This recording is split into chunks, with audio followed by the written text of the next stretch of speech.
네, 대표적인 증시 격언이죠. 세린 메이, 올해는 주식을 팔아라. 올해는 시장이 좀 안 좋더라. 뭐 이런 얘기인데요. 평균적으로. 좀 더 먼저 팔았어야 하는 거 아닌가라는 생각도 듭니다. 지금 4월 말인데 벌써부터 시장이 좀 큰 조정을 받고 있고 이 조정이 어떻게 될지에 대해서 좀 얘기를 나눠봐야 될 것 같습니다.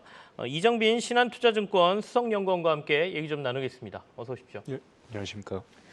나오시는 날 또 시장이 좀 조정을 크게 받고 있는데 지금 시장 상황 어떻게 판단하고 계세요? 예, 최근에 뭐 시장 조정받는 거는 이 뭐 지정학적 리스크 때문인데요. 네. 뭐 일단은 시장을 연초부터 바라봤을 때 쉬지 않고 달려온 경향이 있습니다. 뭐 중국발 기대감이라든지 아니면 금리 피봇 이런 부분들이 함께 작용하면서 외국인 네.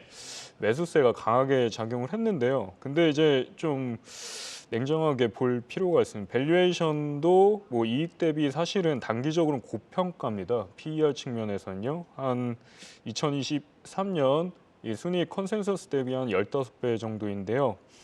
네, 이게 사실은 주가가 이 펀더멘털 대비 선행하는 모습들이 많이 관찰이 되고 있습니다. 네. 그래서 지금 아까 말씀드렸던 세린 메이 이런 부분 우려를 하시는데, 네, 저희가 이 분석을 해봤을 때는 이 5, 6월에는 이제 속도 조절이나 제한적인 조정 가능성이 있지, 이게 뭔가 이제 크게 큰 폭으로 하락한다든지 이런 리스크는 상대적으로 음. 적은 편입니다.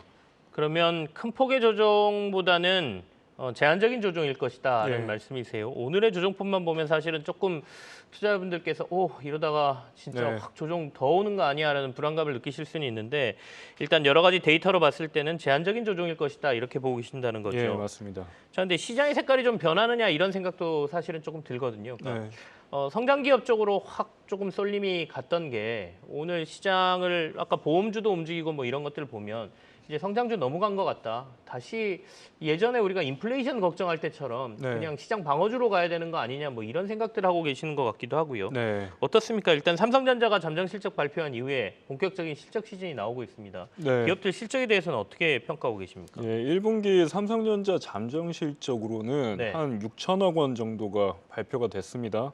예, 기존 컨센서스 1조 원 대비 40% 정도 하회했는데요. 네, 실적 쇼크에도 불구하고 삼성전자는 이 감산에 대한 기대감으로 되려 주가는 상승했습니다.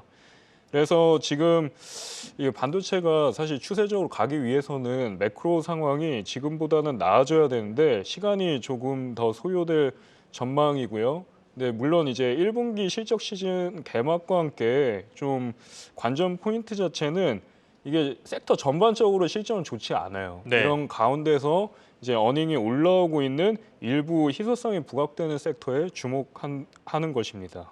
어떤 기업들이 그러면 시장 기대보다 좀 실적이 상회할까요? 예, 지금 뭐 어닝스 모델로 봤을 때는 네네. 최근 1개월간 실적이 상향 조정되고 있는 섹터가 뭐 IT 가전이라든지 자동차, 증권, 기계, 건설입니다. 네.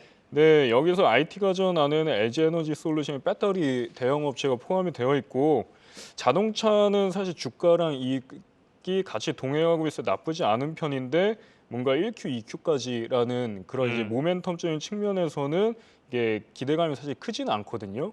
그래도 상대적으로 지금 전반적인 섹터에서 안정적인 편인 거고 증권은 뭐 거래대금 증가와 함께 실적은 나쁘지 않습니다. 근데 주가는 이제 실적만큼은 부각이 되고 있지 않습니다. 키움증권만 빼고요. 그다음에 이제 기계 건설 정도인데 산업재는 뭐 나쁘지 않습니다. 그래서 기계나 건설, 산업재 그리고 자동차 정도가 이제 현재 시장에서는 조금 괜찮은 섹터인 것 같습니다.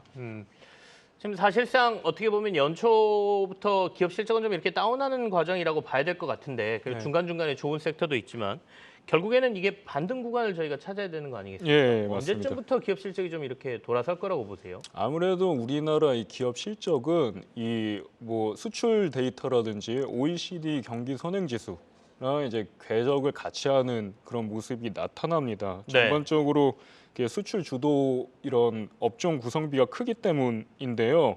예, 저희가 봤을 때는 2분기나 3분기 정도 이제 턴어라운드 가능성이 높다라고 보고 있습니다. 왜냐하면은 이제 실적 자체가 지금 최근에 EPS 트렌드를 봤을 때 하향 조정세가 둔화가 되고 있고 어느 정도 이 실적 조정에 대한 마무리되는 모습들이 나타나고 있기 때문입니다. 어느 섹터부터 그러면 실적이 좀 돌아설까요? 먼저 좀 좋아지는 섹터들이 좀 나오지 않겠습니까? 예, 지금 그 아까 말씀드렸던 네. 이런 자동차라는 산업재 쪽으로 지금 부각이 되고 있고요.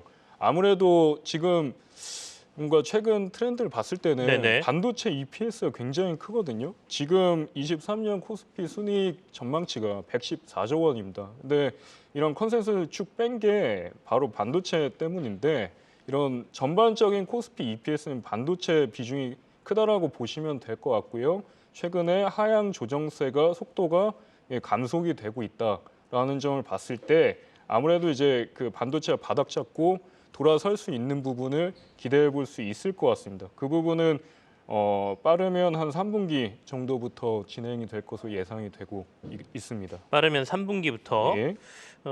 화학, 철강, 기계, 조선, 화장품 뭐 이쪽이 유리하다. 아마도 보고서에 이렇게 나와 있었던 것 같습니다. 네. 저희 제 네. 원고에 지금 그렇게 써 있거든요. 아, 예. 그래서 맞습니다. 그 예. 부분도 좀 설명을 듣고 싶습니다. 이 부분 같은 경우에는 아무래도 최근에 중국 경기가 좋지 네. 않았습니까? 뭐 PMI가 50을 상회한다든지 소재 산업재 관련된 섹터인데 이런 시클리컬 업종 같은 경우에는 중국 경기와 연동이 됩니다. 그래서 아무래도 이제 조금 그 당장 다가오는 2분기, 3분기부터는 이제 이 소재 산업재, 화학, 철강, 기계, 조선, 네. 건설 뭐 이런 쪽으로 고베타 성격의 섹터가 조금 더 이제 실적 측면에서 유리하다라고 말씀을 드릴 수 있을 것 같습니다. 알겠습니다. 예. 자, 근데 이제 뭐 제한적인 반등이 제한적인 조정일 것이다라고 말씀을 하셨지만 예. 혹시 조정의 폭이 더 커진다라고 하면 투자자들은 이때는 어떤 전략으로 좀 시장에 임해야 될까요? 예, 지금 아무래도 전통적인 방어주로 대응하는 게 네. 편안하실 것 같고요. 그럼 방어주에는 뭐 필수 소비재라든지 자동차, 통신 서비스 이런 그 섹터들이 있습니다. 일반적으로 이런 그 업종이 방어가 되는 이유가 주가 변동성이 낮기 때문인데요. 이런 저변동성 섹터 위주로 이런 좀 노출도를 키워가지고 시장에 대한 단기 변동성을 대응하는 전략이 유리해 보입니다. 어떻게 보면 앞서 이제 실적도 좀 턴어라운드하고 네. 조정이 크더라도 필수 소비재 쪽으로 접근하라고 해서 이렇게 섹터가 겹치는 게 자동차 쪽인 것 같습니다. 네. 자동차는 어떻게 보시면 한미 정상회담에서도 주 의제가 이제 자동차가 될 가능성이 있어 보이는데요. 네. 이쪽 섹터에 대한 전망은 어떻게 하고 계세요? 자동차 같은 경우에 작년부터 호실적을 기록을 하고 있고 네네. 상대 주가 수익률 자체도 나쁘지 않았습니다. 다만 이제 우려하는 부분은 뭐 최근에 이제 뭐 테슬라라든지 이런 부분에 대한 노이즈가 존재하면서 주가 모멘텀이 슬로우해지기는 했는데 이게 우선은 좀 더 그 실적을 두고 봐야 될 것 같아요. 그 2분기, 뭐 3분기 실제로 뭔가 이런 네. 모멘텀 자체가 꺾이는지 체크를 해야 될 것 같고, 근데 지금 상황에서 나쁘지 않다라는 게 네. 지금 주가가 굉장히 많이 올라온 경향이 있어요. 쉬지 않고. 그래가지고 그런 피로감이라든지 단기 변동성 확대로 이어질 수가 있기 때문에 이런 측면에서는 확실한 실적이 대안이 될 수 있기 때문입니다. 알겠습니다. 네. 이정빈 신한투자증권 수석연구원과 함께했습니다. 오늘 나와주셔서 고맙습니다. 예, 감사합니다.